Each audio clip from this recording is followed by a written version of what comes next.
If you clicked Sandokan expecting a simple pirate adventure, you're about to misunderstand the entire show, because the real trap isn't pirates. It's the love triangle. In this video, I'm going to break down, spoiler-free, how the Sandokan Marianna, James Brooke triangle becomes the engine that pulls you through episode 1 and keeps you clicking next. And if you want clean, no-gossip breakdowns of John Yaman's biggest roles and why certain shows suddenly feel addictive, hit subscribe. It helps this channel grow fast. Alright, let's start with the biggest mistake new viewers make. Most people hear Sandokan, and their brain instantly builds a familiar box. Pirates, sword fights, treasure, charismatic outlaw, simple good versus evil. And yes, you'll get the adventure flavor. But Sandokan isn't built like a pirate show first. It's built like a romantic power thriller dressed in pirate clothing. That's why people who go in expecting a straightforward action series sometimes feel confused at first, while other viewers get instantly obsessed. Because the show isn't asking you, do you like pirates? It's asking you, who do you become when love collides with power? That's the triangle. And the triangle has three forces, each one pulling on your attention in a different way. Sandokan is not just the pirate. He's the rebellion fantasy.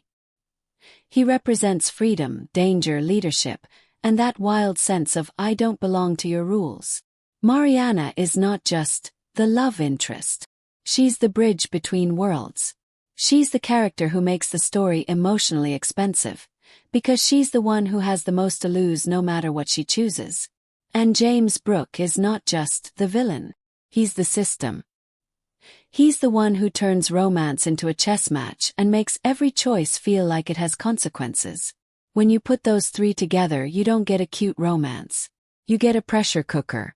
Now let's talk about why this triangle is the real trap. A good triangle doesn't work because it's messy. It works because it forces the audience to ask the same question over and over. What would I do if I were her? Or, what would I do if I were him? And Sandokan is built to trigger that instinct early. Even if you don't know the full backstory yet, you understand the emotional geometry instantly.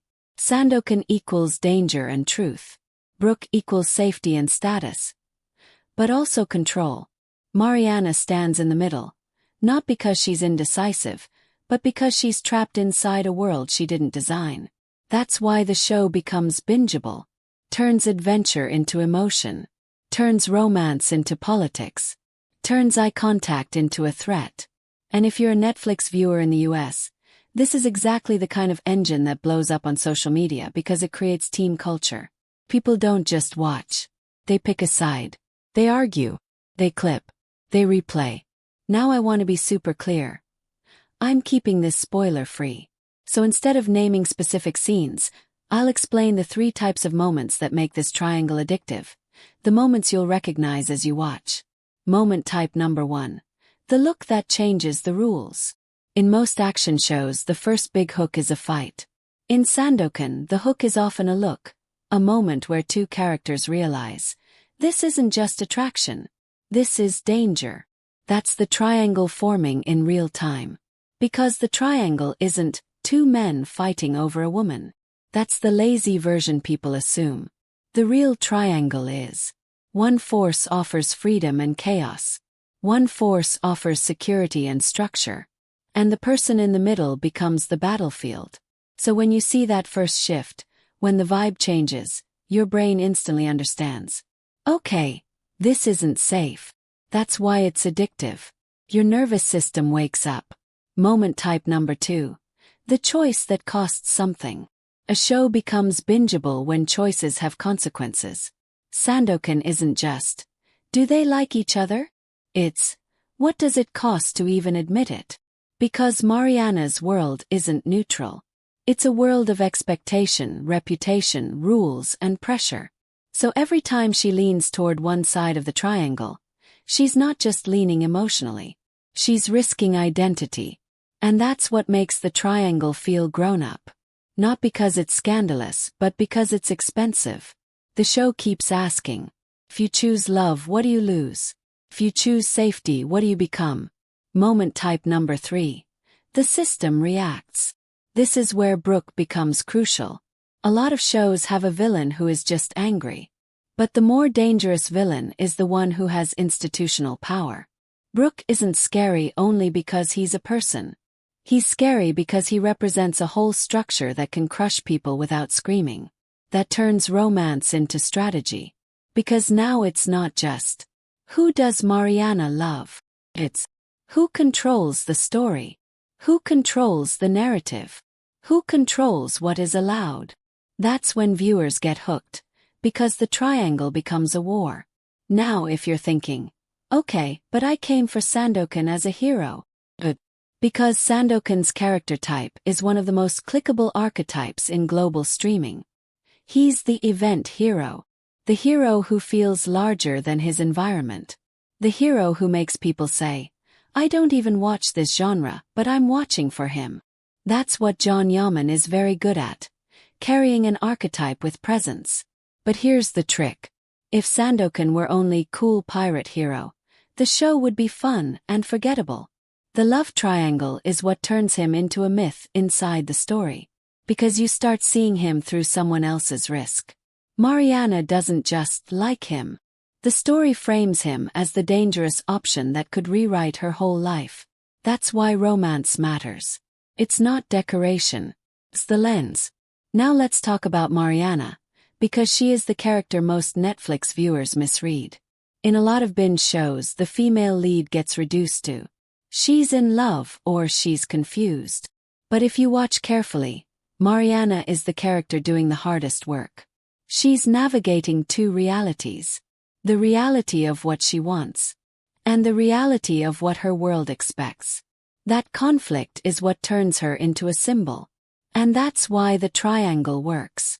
Because Marianna isn't choosing between two men. She's choosing between two lives. One life is predictable, protected, approved. The other life is alive, dangerous, unpredictable. That's not childish romance. That's existential. Now Brooke. Here's why I'm calling him the system, not just the villain. Because the best antagonists don't think they're evil. They think they're right. They think order matters. They think control is responsibility. They think chaos is threat. So Brooke's energy, when done right, becomes terrifying because it feels rational. And when you put that against Sandokan, who represents freedom and disruption, you get the most bingeable kind of conflict. The conflict between control and liberation. That's why this show can appeal to US audiences even if they didn't grow up with Sandokan as a legacy character. Because the emotional blueprint is familiar. If you like shows where romance and danger are intertwined, where love feels like a rebellion, you'll understand why this works.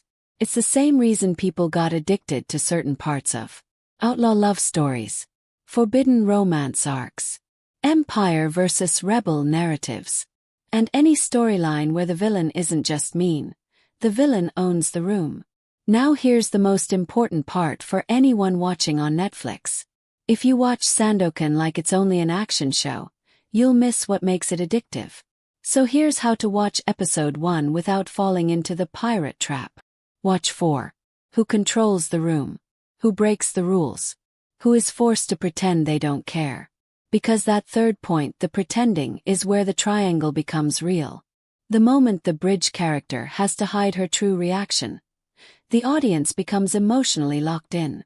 And that's when edits are born. That's when reaction videos happen. That's when comments become arguments. Now I want to make this interactive because it helps the channel grow and it helps us map what's happening in the US.